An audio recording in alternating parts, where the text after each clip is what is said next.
Hello everyone, today we have the Rookery 14 as a Master of Harmony monk in Season 2 of The War Within. This dungeon is pretty linear, there's really not much that you can change.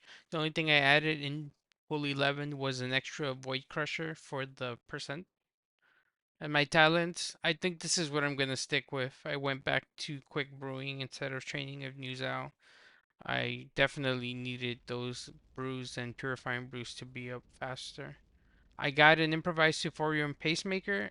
This is a really good trinket. I'll post some of the info on it at the end. So for this first pull, I'll show you the way I do it. So what I do is I attack the first 4 rook guards, generate some threat, and then I go for the main pack in the middle by using Black Ox Statue into AoE Taunt, just so that I can get some initial aggro on them, followed by an exploding keg to hit as many as I can. Um, in pugs, they really don't wait for you to aggro, and Brewmasters have horrible threat generation. So what you want to do is drop a Black Ox statue and AoE taunt it if you feel like you need to hold on or you need more threat on them. Luckily though, I didn't need to do that here, considering the fact that I had enough threat.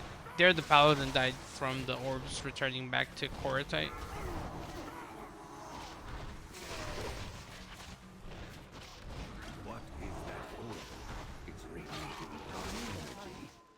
Something about this dungeon that you'll need to kind of keep in mind, and for any 13s and 14s going forward is, um, a lot of this stuff is a DPS check.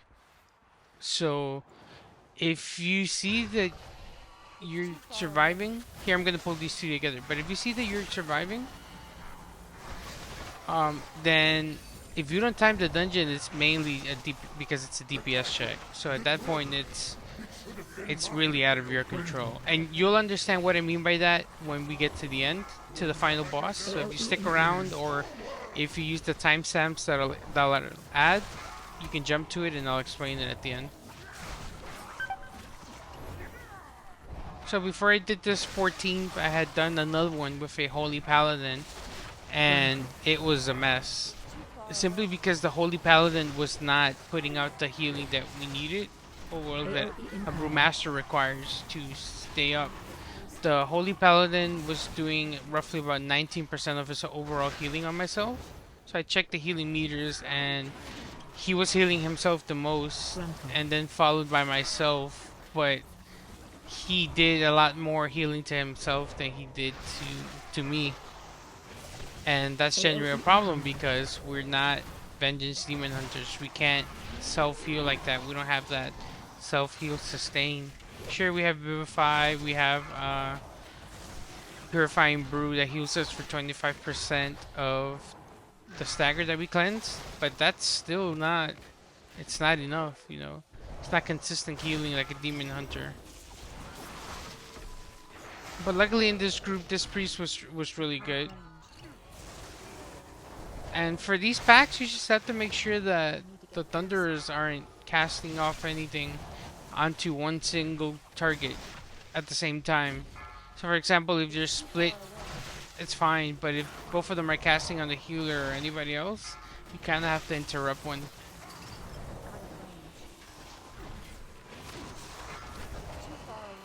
I think before the run, the warrior or the paladin had said that they would constantly interrupt the triangle, but you know, it is what it is. Sometimes in pugs you can't really coordinate that too well, and you're just hoping that all 4 of the everybody doesn't commit their interrupt to the single target. So what I'm trying to do here is I'm trying to gather as many packs as I can, but at the same time making sure that we don't have 3 Rook Tenders or Thunderers, because the cast will wipe us. There I toss an exploding keg to pull the next pack. AoE taunt into my Black Ox statue to speed them up into me. The Thunderer is just back there, and again, nobody else is even trying to interrupt them. The Shaman could have interrupted him, didn't even bother. The healer as well, probably. AOE Well, no, the incoming. healer couldn't have, I don't think. But still, it's like interrupts in this dungeon are very important. It's too far away. Gruntle. Out of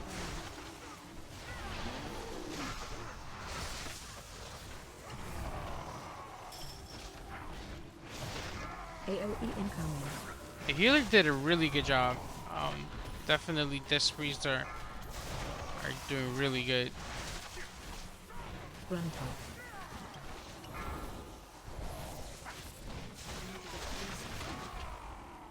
And I've also think so Out of here range. paralyzed one and then drag the other two. For the reason that we don't want three thunderers out. So if two thunderers casting on one target is It's lethal, too far having away. three is just it's a one shot. Especially if we can't get anything on them. There, the chamois got hit back to back. And those are pretty big hits, and the 14 those hurt on the non-tank. There, I'm just pulling this next one because I see that the others are pretty Getting low. closer.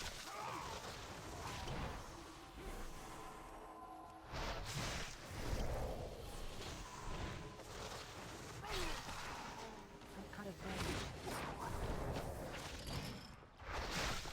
It's too far away.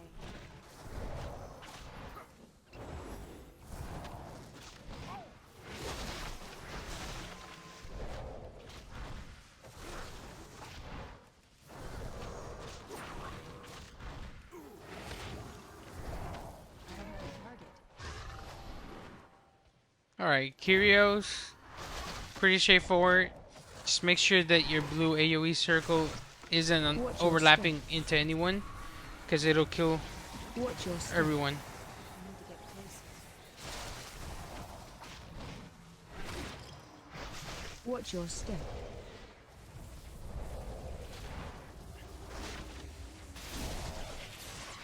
Now this part here, people just run around in a circle. Don't do that.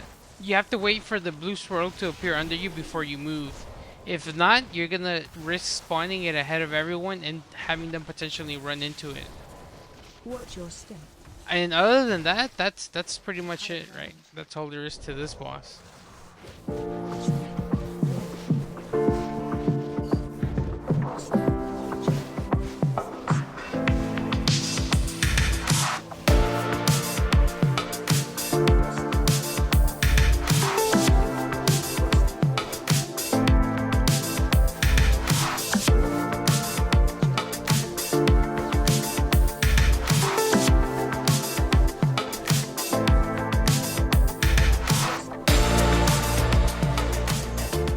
Alright, so that boss is done.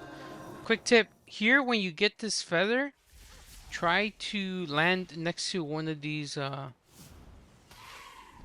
birds. I don't know what they call rookery. No, they're called something else. But if you land next to one of them, you get a buff for 5 minutes that allows you to deal nature damage to one of the mobs randomly. Like, so it's just free damage. That's what's important about this. It's free damage, and free damage is always welcome. Now, this pull here is very similar to the first pull of Grimbatol, right? When you're trying to drag one pack into the other, but you need the casters to move.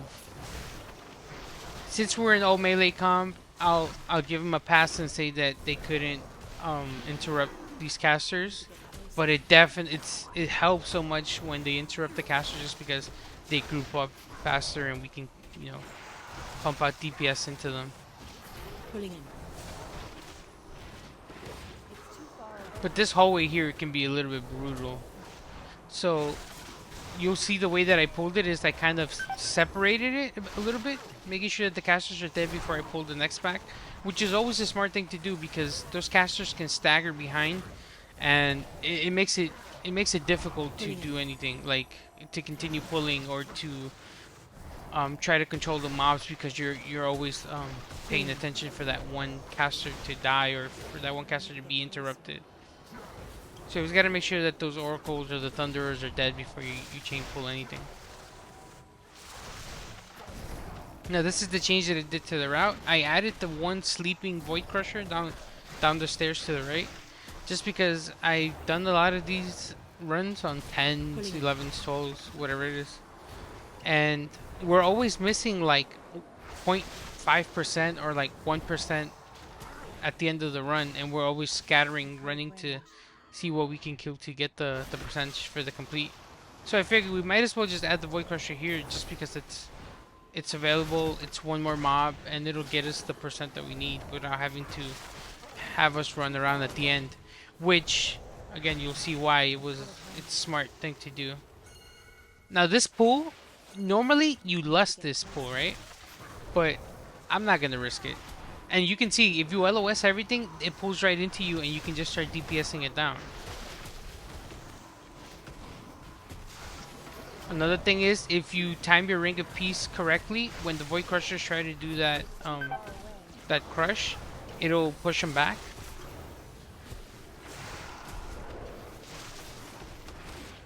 I need to get closer. There again, I'm paying attention to the Oracle.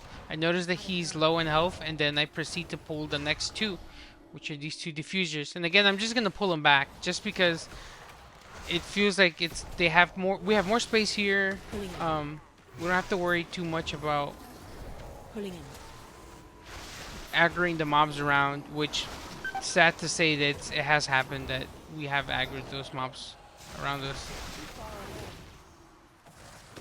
What you have to do here is you have to just mark one and pretty much single target it down. The other one will just die from the cleave, which I figured everybody knew, but you know, I guess it was my fault here. I should have marked one early on, but I decided to mark one after he died, after the warrior dies, just because I'm like, okay, this is gonna get dangerous, so let's just burn one down before more people die. Pulling in. Out of range. Pulling in.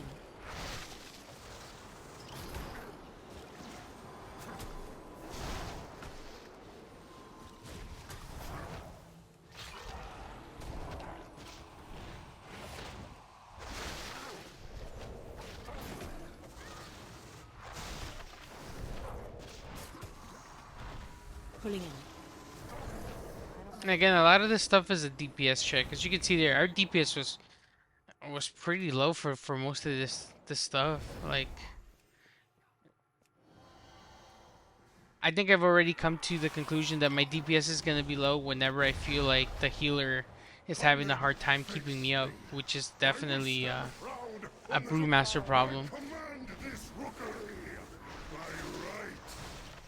But when the healer is pretty confident and we kind of synergize pretty Watch well, way. my DPS is really good. Pulling in. Here, this was a good lust on the boss. We definitely needed it. Instead of blessing the pack before coming into the boss room, which most runs do, I figured we really needed it. And again, we were ahead 30 seconds from my previous run, so I figured we were going to start falling behind, because as you can see on my timers there, on my 13 we were already close to 2 minutes into this boss, and here we're barely in 1 minute in. Too far away. Target you. Chaotic Corruption as well. Pulling in. If they Run. drop it twice into you, or if you get it 2 times into you, try to save your diffuse magic for it. It definitely helps out a lot. And for this, there's really not much of a strategy or where to tank it.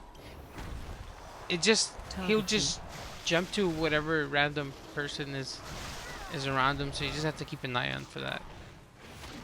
And your instant Bibify, if you can, try to cast it on whichever DPS or the healer gets low when he does that crush reality.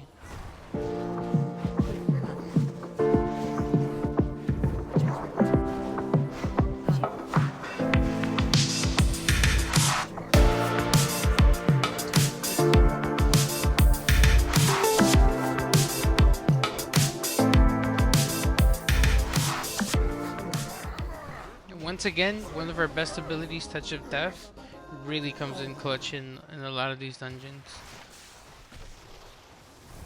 It's part of the reason why we timed this instance. You'll see at the end, like I said. So whenever I say that, I'm just like, if you wait to watch the whole video, or even if you watch the boss fights, you'll see, you'll kind of learn about what you should and shouldn't do. For this pull, if you kill the Ascendant, the black pool on the elevator shaft kind of goes away, and you can just jump down. And the Void Crushers, they'll do that thing where they'll just appear next to you. And you kind of want to keep pushing everything, right? So we pull all of these afflicted civilians, and I pull this Void Stone monstrosity or whatever it is. Black Ox statue into an AoE taunt to make sure I have full control of these. You have to be careful because these actually can do AoE, like a mass AoE damage if you stand in the blue pole, in the blue puddle. And since we're all pretty much melee, we have to be careful. Just letting them know not to stand too clear, not to stand too close to those Void Crushers. We don't need to pull them. It'll be extra counter for no reason. Now, you can pull this Ascendant and all of these civilians into that Void Stone. Black Ox statue into AoE taunt. Goated as always. Definitely one of our best talents that we can take. AoE incoming. Watch your step. So again, this is a bit rough because it's AoE damage from the Void Stone, and then the damage from the Ascendant, and then they have to dodge all of this stuff. That's these AoE swirlies. The healer, man. The healer did really good because we probably would have wiped here, and then that would have been the run. And that would have been my fault. But these pulls are kind of necessary because we're a little bit, we're behind. We're kind of behind already. So if you look at my timer on the right, we're practically a minute behind, and that's not good. So I'm trying to kind of speed things up to make sure that we time this.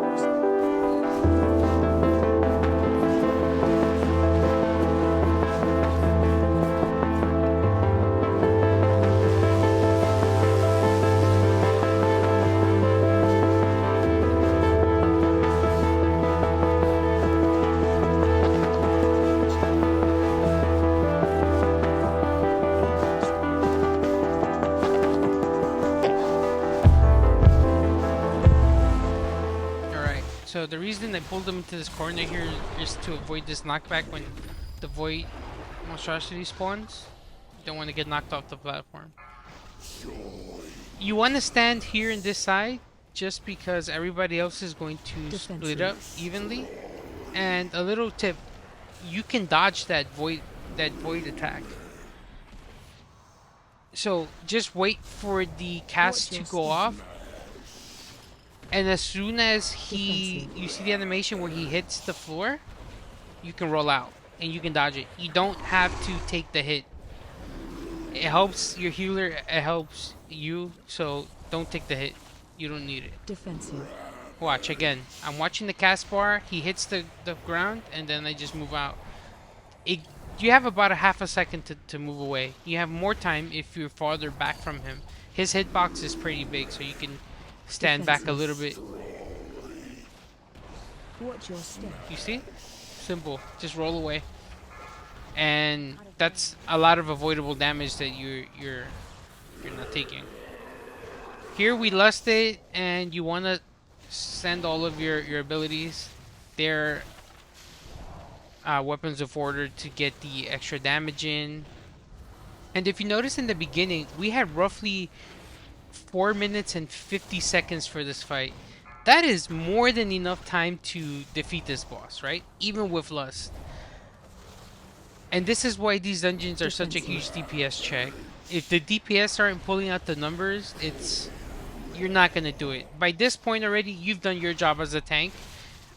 You've gotten the percent. You've survived everything up until this point. You're Defensive. doing your best to make sure that you're not getting hit by the abilities and using your Vivify on any of the DPS that are around your area. But if the Watch your DPS step. aren't doing their part, you're not going to time it. And it's so Defensive. stressful to get to this point and you see that the DPS aren't keeping up their part, right? So again, 4 minutes and 50 seconds on a 14 is more than enough time to defeat this boss, right? But as you'll see, we cut it so close that it's a bit nerve-wracking because the DPS, the Paladin and the Warrior, their damage is like really low. Normally for this, I would say that they would should be doing at least 2.4, 2.5 mil DPS, Defensive. but they're barely sitting at 2 million, as you can see. So I looked at those numbers and I was like, this is probably not going to happen. We're already down to 2 minutes and we're Defensive. barely past the 50% mark, and that's Watch considering your the fact step. that we used Lust on the first shell break phase. And by this Defensive. point, I was already losing hope because it's a minute 40. We have 45%.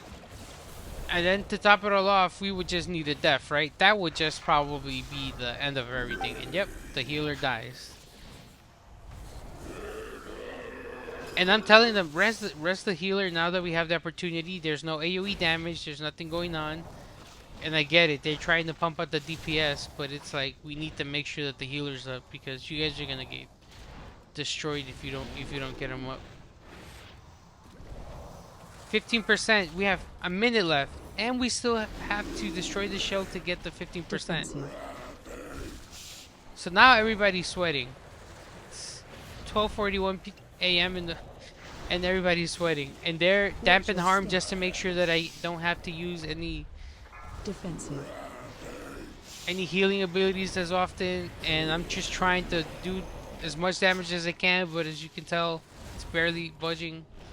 Paladin's DPS could have been a lot better here. For Defensive. sure, for sure, for sure. Red Pallies are so OP right now in damage that it's kind of crazy that he's doing 600k DPS less than the Warrior. That definitely would have made the difference here.